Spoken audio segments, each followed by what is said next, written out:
All right, so angle, side, angle. This is a way of proving two triangles to be congruent.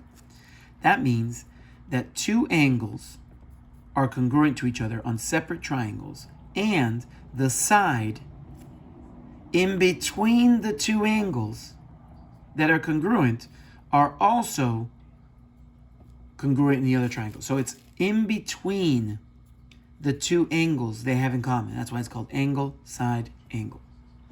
Now, angle, angle, side, okay, means that they have two angles that are congruent, and the side is only touching one of the angles. So this side here is only touching this angle they have in common. Okay, that's why this is angle, angle, side. Hypotenuse leg theorem. Okay, now normally when you have a regular triangle, these are your options: side, side, side, side, angle, side, angle, side, angle, and angle, angle, side.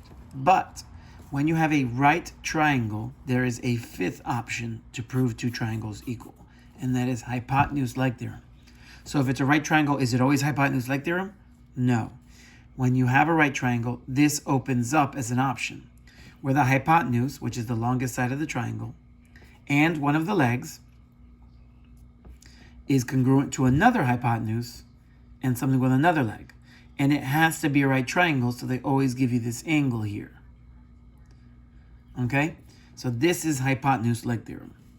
Not to say that every single right triangle is going to be hypotenuse leg theorem, but it does open up the option when you do have a right triangle.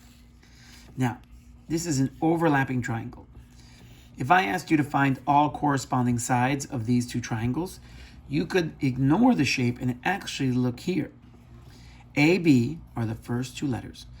The rule in geometry is you have to write, if they're corresponding triangles, you have to write the corresponding sides in order. So AB is going to be corresponding with AD.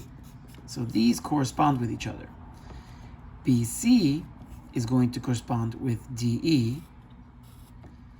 So BC is going to correspond with DE. Now they are congruent because they says these triangles are congruent. So I could write congruent signs here, but I'm just writing corresponding. So the last one is AC has to go with AE.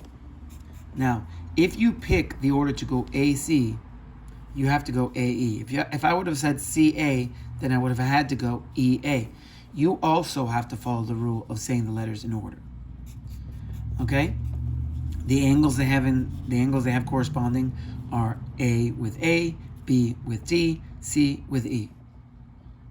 Okay? So if I was trying to figure out where they correspond or how they're congruent, how am I proving these triangles are congruent?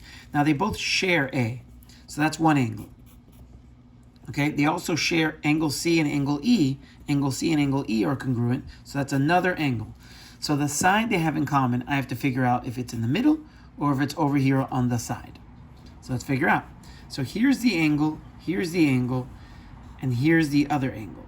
So it would have to actually say that this side is equal to that side, which is not what's happening. So this would be in between the two angles, and this would be in between the two angles. So let me see here. This side, this piece, and this piece, 1 and 2, this one's equal to 1 and 2. So they're actually both the same. So this side is actually equal. So it's actually the side only touching one angle. So it's angle, angle, side would prove these triangles congruent. And that's it.